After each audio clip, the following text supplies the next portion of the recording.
Judgement. क्रोध एक शस्त्र है, क्षमा एक शास्त्र है, पढ़ सको तुम मगर तो बताना हमें। मान एक शूल है, मान एक शूल है, विनय एक फूल है, फूल की सुगंधी को फैलाना हमें। क्षमा से आरंभ होने वाले उत्तम क्षमा के 10 लक्षण धर्म क्षमा पर आकर समाप्त हो जाते हैं। एक बहुत ही सुंदर जिनालय में हम यहाँ बैठे हुए हैं। आदरणीय पंडित जी के परिवार में ये परंपरा ही शब्द आज पंडित जी ने प्रयोग किया था, चली आ रही है। हर अवसर पर, हर आध्यात्मिक उत्थान के अवसर पर हमें विद्वानों का सत्संग मिलता है, सानिध्य। बहुत ही वात्सल्य से पूरे हमारे बीच आदरणीय संभव जी शास्त्री रहे। हर बात को कह के इतनी मासूमियत से हंस देते थे कि बस। इतना सुंदर प्रवचन 10 दिन हमने लाभ लिया। और बहुत बार उन्होंने ये सेंटेंस उपयोग किया कि बाहर के संयोगों को तो तुम क्या करोगे, कुछ नहीं कर सकते। क्रोध आएगा, कारण आएंगे, मान के, कषाय के, लेकिन बस बाहर को हटाने से अच्छा है हम अपने आप में आकर बैठ जाए। तो ऐसे पंडित जी साहब के लिए मैंने तो एक बार जोरदार करता बहुत ही छोटा सा कार्यक्रम है। सारे मंदिरों में इसी तरह के आध्यात्मिक प्रवचन, इसलिए हम उतने लोग यहाँ इकट्ठे नहीं कर पाए। उसके लिए भी हमें मन में थोड़ा सा खेद है कि बहुत सारे लोग आपकी इस वाणी से वंचित रह गए। पर क्या कर सकते हैं, जैसा उपादान जिसका, मंगलाचरण करने के लिए सम्यक बेटा यहाँ आएगा।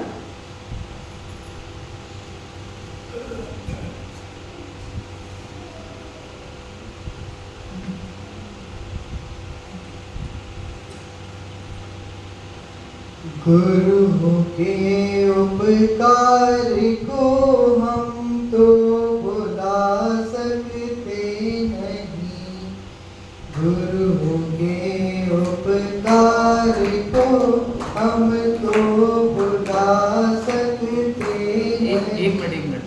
इस मंगलाचरण को सुनते हुए सभी ध्यान में केवल दिगंबर मुनिराजों का ध्यान करना है, ठीक है? तन भुला सकते हैं पर जिन्हें धर्म भुला सकते नहीं, तन भुला सकते हैं पर जिन्हें धर्म भुला सकते नहीं। गुरु के उपकार को हरगिज़ भुला सकते नहीं। शुद्ध का श्रवण और पठन पाठन जीव को हितकार है, जिसके हृदय में आप से बस वो जगत का ताज है, बस वो जगत का ताज है। प्राण देकर भी कभी कीमत चुका सकते नहीं, प्राण देकर भी कभी कीमत चुका सकते नहीं।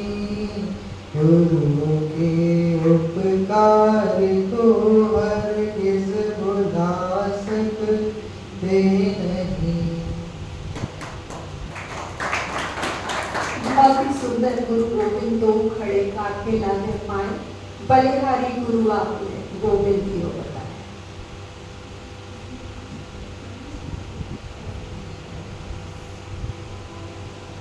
पंडित जी कहेंगे मुस्कुराते हुए कि कोई ने बाहर से तारीफ कर दी, लेकिन क्या करें, हमें ऐसा करना ही होता है और हमें करना भी चाहिए। ये हमारी अतिथि सत्कार की एक परंपरा है।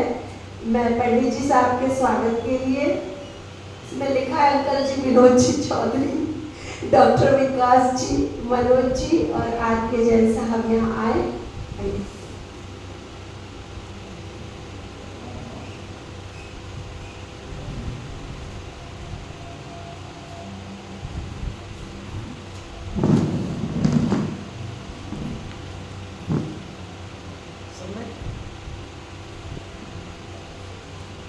शॉल, श्रीफल और माल्य अर्पण करके श्री विनोद जी चौधरी, विकास जी, मनोज जी और आरती जैन साहब तालियां बजती रहनी चाहिए।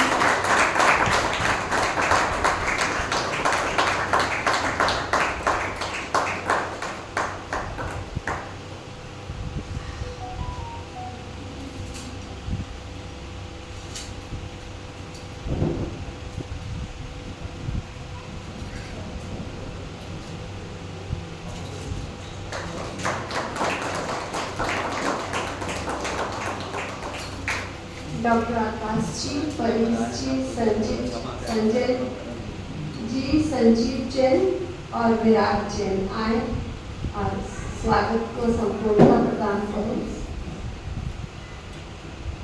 पंडित जी के परिवार की ये परंपरा उनके पुत्रों ने, पुत्रवधुओं ने, नाती पोतों ने कायम रखी है और हम भी यही भावना मानते हैं कि इस मंदिर में ऐसा ही धार्मिक सानिध्य हम सबको मिलता रहे। हरीश, संजीव भैया, संजय जैन, विराट जैन, शास्त्र, श्रीफल,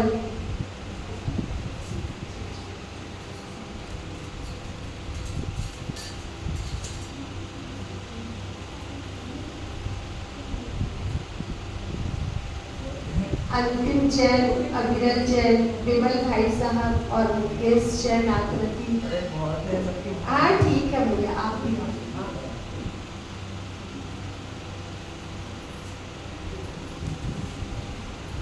स्वागत करते तुम्हारा, आओ आओ हे प्रिय मेहमान, मंगल स्वागत है, आओ आओ हे प्रिय मेहमान, मंगल स्वागत है।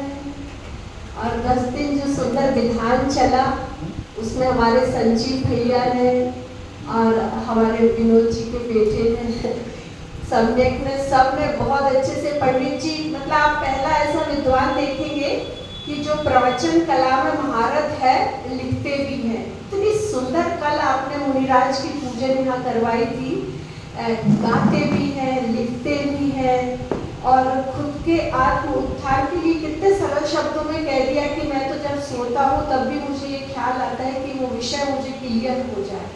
तो ऐसी एक छोटी सी प्रेरणा यदि ये चिंगारी हमारे बीच में भी मौजूद बनी रहे तो बहुत अच्छा। जिनको गाना नहीं आता था वहाँ भी उन्होंने संभाला और बोला कि नहीं नहीं, आप शाम को रोज भक्ति में आओ, आप लोग अच्छा सीख जाओगे, आपकी भाव बहुत अच्छी है। तो मैं संजीव भैया को यहाँ बुलाना चाहती हूँ कि वे आए और अपने विचार व्यक्त करें। संतृप्त मानस शांत हो जिनके गुणों के गान में, बेपर्दमान महान जिन विचरे हमारे ध्यान में। ओम नमः शिवाय। आदरणीय संबंधी शास्त्री जी से जितना मैंने सीखा है उतना तो किसी ने सीखा होगा, जितना समय उन्होंने मुझे दिया है और इतनी सरलता से उन्होंने जितना प्रोचर भी मैंने पूरा उनका अटेंड किया इस बार और एक एक भक्ति और विधान में उनका बहुत सहयोग मिला और साथ में जितना संभव जी शास्त्री जी ने हमारा साथ दिया वो तो हम धन्यवाद दे रहे हैं, पर मैं परीश जैन और अध्यात्म प्रकाश जैन का भी बहुत आभारी हूँ कि ऐसे पंडित जी को अपने मंदिर में लाकर जो 10 दिन उन्होंने धर्म प्रभाव में कराई है। पंडित जी के साथ साथ परीश जैन और अध्यात्म भैया भी बहुत ही इसके भागीदारी है। मैं सबको उनकी तरफ से धन्यवाद देता हूँ। पूरा परिवार एक सूत्र में बंधा हुआ धर्म की इस अपूर्व प्रभावना में हमेशा सहयोग करता है और डॉक्टर आकाश जी की बात के बिना तो ये समापन समाप्त नहीं हो सकता। आइए आकाश जी।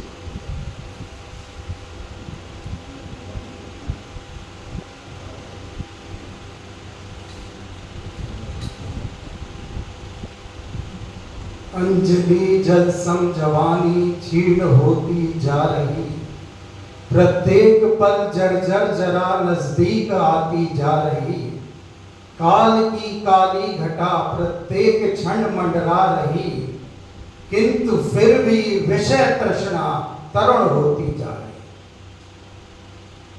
पूरे 10 दिन आदरणीय युवा विद्वान संभवजी शास्त्री ने हमको यही पाठ पढ़ाया। बहुत ही सहजता से, सरलता से, सिंपल उदाहरणों से हमको तत्व ज्ञान की बात बताई, तत्व ज्ञान भरोसा। और मैंने उनके प्रवचन में एक पॉजिटिव पॉइंट देखा कि उन्होंने बात अस्थि से की, नास्ति से नहीं की।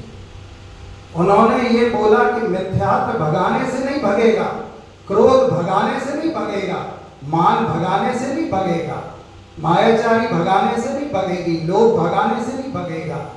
आप तो अपने स्वरूप का विचार करो, तत्व विचार करो, तत्व निर्णय करो, सारी चीजें सहज उपलब्ध हो जाएंगी।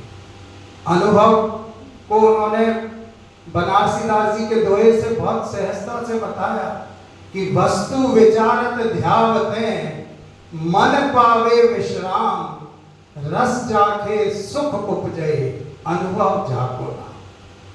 कि आप वस्तु तत्व विचार करते रहें और मन में विकल्पों और संकल्पों का विश्राम हो जाएगा और आत्म रस जगते से ही सुख का अनुभव होगा और इसी का नाम आत्मानुभव है। कितने सहजता सरलता से उन्होंने आत्मानुभव का परिचय दिया। अपन कितना दुर्गम समझते थे इस चीज को, बहुत ही सरल और शैली भी बहुत सरल और रोजमर्रा के उदाहरण उन्होंने बताया कि भले ही तुम पंचम काल में पैदा हुए हो, लेकिन सारी निमित्त तुमको आज मिल गए। संग की पंचेंद्री मिल गई, क्षयोपम ज्ञान मिल गया, सच्चे देव शास्त्र का निमित्त मिल गया, प्रयोजन भूत तत्व समझने की बुद्धि मिल गई, सच्ची देशना मिल गई। अब आपका काम सिर्फ तत्व विचार पूर्वक तत्व निर्णय करने का है, बाकी काम सहज ही हो जाएंगे। सिर्फ आपको दिन रात अपनी लौकिक क्रिया, धार्मिक क्रिया करते समय तत्व विचार करना है और तत्व निर्णय करना है। एक ही काम उन्होंने पूरे 10 दिन बताया और बहुत अस्थि से बताया। जहां तक ज्ञानानंद परिवार का सवाल है, हम बहुत बहुत आभार व्यक्त करते हैं परेश जी का, अध्यात्म जी का, शुद्धात्म जी का, संजीव जी का, सम्यक का और उनके सारे परिवार का, जो ऐसे विद्वान हम लोगों को लाके देते हैं। हमने कभी सोचा नहीं था कि पौनूर मलेगा भी ऐसा उत्कृष्ट कोटि का विद्वान मौजूद होगा। अब तो इच्छा ये होती है कि जल्दी पौनूर मलई जाया जाए और वहां के देखें कि क्या क्या माहौल है कि ऐसे तत्व विचार की महिमा प्रकट हो रही है। हो सकता है हम लोगों को भी कोई प्रोत्साहन मिले और हम चाहेंगे कि भविष्य में भी वो हमको मार्गदर्शन देते रहें। और ताड़पत्रों के माध्यम से उन्हें बताया कि आपको शास्त्र कितने सुलभ हो गए, आज कितनी दुर्गमता से वो रचे गए और आज आपके पास उपलब्ध हैं और आप स्वाध्याय नहीं कर रहे, तो आपके अभाग्य की महिमा क्या है। तो आज हम उनके सामने एक संकल्प लें कि और कोई व्रत नियम संयम लें या ना लें। हालांकि स्वाध्याय को भी उन्होंने 10वें नंबर का तब बताया है, कम से कम आधे घंटे स्वाध्याय हम घर पर करें, किसी के सामने ना करें, 2 लोग बैठ के करें, लेकिन करें, तभी आप मानेंगे कि उनका आना सफल हुआ। और भविष्य में किसी को भी कोई शंका होगी तो कुछ अपना मोबाइल नंबर उपलब्ध करा देंगे, आप उनसे तत्व चर्चा कर सकते हैं। यही बात करके मैं पूर्ण विराम देता हूँ। जय जय।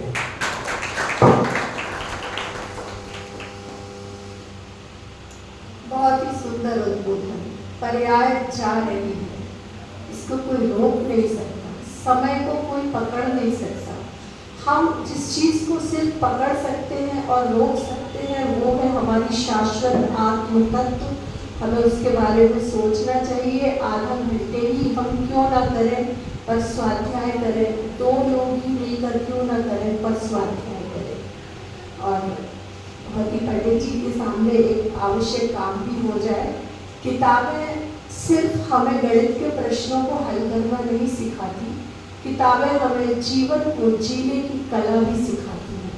और जीवन जीने की कला में श्रावक के 60 आवश्यक में पूजा इत्यादि का बहुत बड़ा महत्व है।